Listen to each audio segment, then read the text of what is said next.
We expose a number of government secrets against Trump. Weird secret cabals. You guys know I'm not a conspiracy theorist, but it doesn't mean everything's on the up and up. And I'm not here to scare you. I'm here to actually bring you hope. We're going to end this thing on an amazing, hopeful statement. So I hope you watch all the way to the end. Welcome to the Doug TenNapel channel. Where did it all start? This is an interview of Mike Johnson podcast where he reveals Biden was not in charge. In some ways, I actually kind of feel sorry for Joe Biden. I mean, he's in the twilight years of his life. He is not, obviously has not been in charge for some time. And I know this by personal observation, and now the whole world knows it. And it's been very, very concerning to me over the last, year and a half since I've had this position. Can you tell us a story when you say personal observation? What kind well, of I mean, thing did you see? it's public now because the Wall Street Journal got it and put it on the front page. But January a year ago, almost exactly a year ago, I became Speaker in October 2023, and there were all sorts of big national security concerns and everything going on, and I started requesting a meeting with the president because, I'm kind of old school. I'm a constitutional law guy. Speaker of the House should be able to talk to the president, especially in times of great national interest and calamity. But they wouldn't let me meet with him, and his staff kept giving me excuses. This went on for like 8 or 9 weeks. I'm sorry, Mr. Speaker, he doesn't have time. What are you talking about? I'm second in line of the presidency. He has time. I need to talk to him. Now, who was in charge if not Joe Biden? The people didn't elect whoever's in charge. The people that are blocking for Joe Biden last year. Remember, Speaker Mike Johnson said, I have to meet face-to-face with the president. They would not allow him to have a conversation with the president. Whoever those people were, they are running the country, and they were not elected. Democrats are so some spooky who knows what was running this country, not Joe Biden. We had, I can't say the classified parts, but we had some big national concerns at the time that I was losing sleep over. Finally, I just went to the Hill press corps and I said, the president is not being allowed to meet with the speaker. There's a problem. So they started putting pressure on him. Long story short, they finally relented. They invited me to the White House. I show up and I realize it's actually an ambush because it's not just me and the president. It's also Kamala Harris, Chuck Schumer, Hakeem, the CIA director, everybody. And then, so I walked in the Oval and, I know what this is. They're going to hotbox the speaker on Ukraine funding. That's what it was. This is probably third week of January. We sit down, we're in the midst of it, and the whole conversation, and I'm going, we don't need to have this conversation. The president reaches over just like this. We're sitting right next to the fireplace in the Oval, and he grabs my arm and he says, the speaker and I just need a couple minutes together. Would y'all just leave us alone? And I looked up on the faces of some of the staff standing around the wall, and they're like, oh, no, he did it. So he called it. He's the commander-in-chief. So everybody leaves, and he and I are standing awkwardly in the middle of the Oval Office right over the rug by that coffee table. And I said, Mr. President, thanks for the moments. This is very important. I got some big national security things I need to talk to you about that I've heard, and I think you know, and what do we do? But first, real quickly, Mr. President, can I ask you a question? I cannot answer this from my constituents in Louisiana. Sir, why did you pause LNG exports to Europe? I don't understand, liquefied natural gas is in great demand by our allies. Why would you do that? Because you understand, we just talked about Ukraine. You understand you're fueling Vladimir Putin's war machine because they got to get their gas from him, And he looks at me stunned with this, and he said, I didn't do that. And I said, Mr. President, yes, you did. It was an executive order 3 weeks ago. And he goes, no, I didn't do that. And he's arguing with me. I said, Mr. President, respectfully, could I go out here and ask your secretary to print it out? We'll read it together. You definitely did that. And he goes, oh, you talk about natural gas. Yes, sir. He said, no, you misunderstand. He said, what I did is I signed this thing we're gonna conduct a study on the effects of LNG. That should be the scariest quote that anyone has heard. That's the clearest example we've been given that Biden is not, in fact, your president. Mike Johnson, first of all, had to manipulate his way into what is a normal power of the speaker meeting with the president. For him to get Hakeem Jeffries, Nancy Pelosi, he named the list of all the handlers that are really running the country because he got Biden to speak the words, we can meet alone. They all had to leave, including Biden's staff. And so he just exposed them as they're the secret people running the country because we know Biden wasn't in control. And here he confirmed that they passed a presidential order. That is, those presidential orders are supposed to come from the president. But Biden signed a document He didn't understand that they wrote and got his signature on it. The signature represents your votes, represents we, the people. Even if we didn't vote for him, it represents us. His authority to do a presidential order is not in the hands of Nancy Pelosi, Hakeem Jeffries, and Biden's staff. It is Joe Biden and only Joe Biden. And here we find out that a presidential order went out that Joe Biden did not write, did not approve, in substance, didn't okay, was totally believed the opposite of it. And it was Mike Johnson who told Joe Biden what he did. That's shocking. First time I heard of this quote right here. First time I heard of this clearest demonstration of how it all worked. You haven't heard this, guys. I've looked on other channels. You haven't heard specifics on how all of this went down. This is why we follow Speaker Mike Johnson, and people still call him a sellout and a rhino. What he just revealed, you haven't heard this story with specifics from anyone else, so thank you, Mike Johnson. I said, no, you're not, sir. You paused it. I know. I have the terminal, the export terminals in my state. I talked to those people this morning. This is doing massive damage to our economy, national security. It occurred to me, Barry, he was not lying to me. He genuinely did not know what he had signed. And I walked out of that meeting with fear and loathing because I thought, we're in serious trouble. Who is running the country? Like, I don't know who put the paper in front of him, but he didn't know. Mike Johnson just spilled the beans on what was going on. Now, in another bizarre, secretive move, what do? That's the Democrats are evil, right? We all know that, Democrats. Here you're going to have the Republican, where they expose a Republican rhino who has been slow walking the Fani Willis stuff. You've indeed been one of the sharpest critics of Fani Willis. Some have speculated that your calling her out has put some of your fellow lawmakers in Georgia in an uncomfortable position because they don't want to challenge those establishment structures. Do you think part of how you were treated is political payback because you've been so outspoken regarding the corruption of Fani Willis? 100%, Matt. Think about this. Those Republicans you talk about that held that pressure, one of those was Speaker John Burns.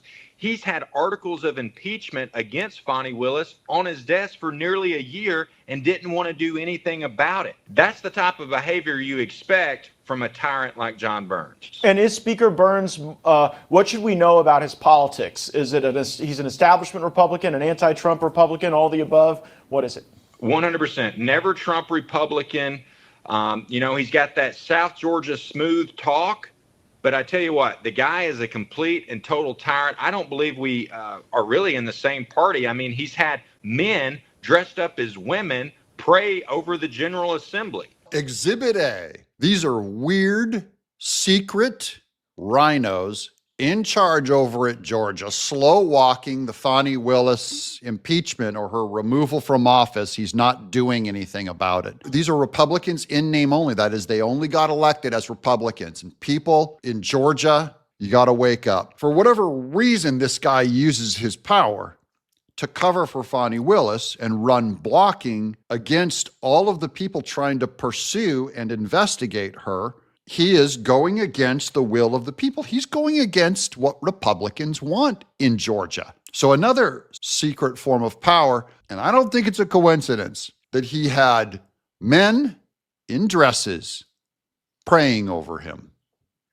This could be spiritual. We're going to go to positive in a minute, but I don't believe in fear mongering. So I'm only saying I don't fear these people or these powers that be. I'm concerned. I'm going to do something about it, and part of what I do about it is call it out on this show. Okay, and next up, the biggest reroute of power was Alejandro Mayorkas, who put one face out and told you one thing and did another thing with his hand, that the electorate, we know, were totally against what Mayorkas did. Even Democrats ended up voting against Kamala Harris and Joe Biden for Trump, partially because they lied about the border. They said it was secure, it wasn't. They said it wasn't going on, and it was. Here's Tom Homan calling out Mayorkas. Mayorkas, if you had just given him another 4 years, they would have definitely gotten things under control. Look, it's just ridiculous. He inherited the most secure border in my lifetime. He just had to sit there and do nothing. The number's at a 45-year low. Illegal immigration was down 90%, 91%. He just had to come in, and shut the lights down, and just sit at the desk, do nothing. He systematically destroyed that border. They knew exactly what they were doing when they destroyed that border. Am I blowing your cover when I announce that there's going to be a big raid in Chicago on Tuesday? Or do you want people to know? Maybe they can self-deport. There's going to be a big raid all across the country. Chicago is just one of many places. And we got 24 field officers across the country. On Tuesday, you're going to expect ICE. ICE is finally going to go out and do their job. We're going to take the handcuffs off ICE and let them go arrest criminal aliens. That's what's going to happen. What has ICE been doing for the last 4 years? They haven't been able to do much because Secretary Mayorkas had new ICE priorities. That ICE, get this now, the Secretary of Homeland Security has told ICE, you can arrest an illegal alien if he's just here illegally. He's got to be convicted of a serious crime or be a national security threat. He told immigration officers not to enforce immigration law. Well, we're telling ICE, you're going to enforce immigration law without apology. You're going to concentrate on the worst first, public safety threats first, but no one's off the table. If they're in the country illegally, they got a problem. Mayorkas is being replaced. We already did a video on this yesterday by Kristi Noem. On the 20th, well, they got to still get the votes for her, but from everybody. But Kristi Noem is going to replace Mayorkas. So that changes overnight. She's going to be working in partnership with Tom Homan to just straighten out the border instantly. And we're just seeing that in the Senate today, the Laken Riley Act just cleared. And that is phenomenal news. It absolutely is. And, God bless her. And just not Laken Riley. We've had a lot of young women in this country murdered, burned alive because of this administration's open border policy. But President Trump's about to take the Oval Office, and all that's going to turn around real quickly. We're going inside for the inaugural. Do you think that's a little weak, or do you think it's the right move? I think it's the right move for a lot of reasons. The end result is President Trump's walking back in the Oval Office. We're going to secure the border. We're going to run a big deportation operation, and we will find those missing kids. That's the most encouraging news you should get. They're going to be on a hunt to get those missing kids. Trump is, and Tom Homan and Kristi Noem are going to do a massive child rescue and save their lives. That's hope, guys. I wanted to give you guys something to smile about. It's coming. It's going to work. They're going to save children's lives. That's good news. The lies and the evil that Mayorkas and Joe Biden and Karine Jean-Pierre have all covered up for the last 4 years is over. It's relieved. You're relieved of duty. Goodbye, weirdos. Snake-like Alejandro, lying snake-like Alejandro Mayorkas. Your lies are going to be exposed. We're going to save the children's lives. And the Democrats, remember, they said they were the pro-woman party. They only mean abortion, of course. They only mean their health care. That's the only thing that they can arguably say is pro-woman, and it's actually more dangerous, more terrible for women and the unborn women, certainly, that they destroy. They're a meat grinder. Democrat Party is an anti-woman meat grinder. Those same Democrats that claim to be pro-woman are the ones that caused, the woman to be burned alive on a subway by an illegal male. That's the kind of women. And Laken Riley, who is destroyed and gone because she's a woman under their illegals coming in over the border. They did that. And by the way, it's entirely possible that we have illegal alien arsonists in the California fire. So look at that body count too. They are the most anti-woman as far as putting women in danger, putting women in sexual danger. The Democrat Party is that. They're gone. We have new, strong, real women, patriots like Kristi Noem, coming in, and they're going to save children's, little girls' lives. It's a horror to Democrats. On exposing more secrets, here's John Ratcliffe. This is back in the days that he was up against that Struck guy that went against Trump. He's exposing secret emails, 50,000 of them by this guy, where there was no curiosity by the FBI. He's this guy or the CIA. This guy got away with it, this Struck guy. I'm so happy that this new John Ratcliffe is going to be the head of the CIA. New CIA in charge guy, new boss. Watch this. Approximately 50,000 text messages that I've seen with your personal beliefs like F Trump, stop Trump, impeach Trump. Go ahead and confirm on the record that none of that occurred on an official FBI device or on official FBI time. Go ahead and do that.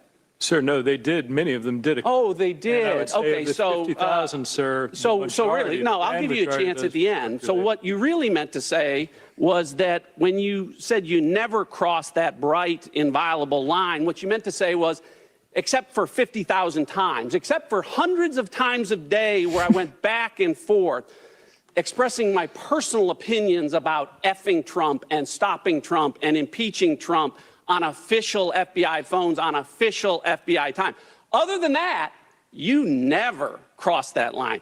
I'm sure there are 13,000 FBI agents out there that are beaming with pride at how clearly you've drawn that line. Agent Strzok, are you starting to understand why some folks out there don't believe a word you say? Get that weasel. There's a new boss in town. New CIA is here, guys. And why it's especially troubling that you, of all people, are at the center of the 3 highest profile investigations in recent times that involve President Trump, and that you were in charge of an investigation investigating, gathering evidence against Donald Trump, a subject that you hated, that you wanted to F him, to stop him, to impeach him.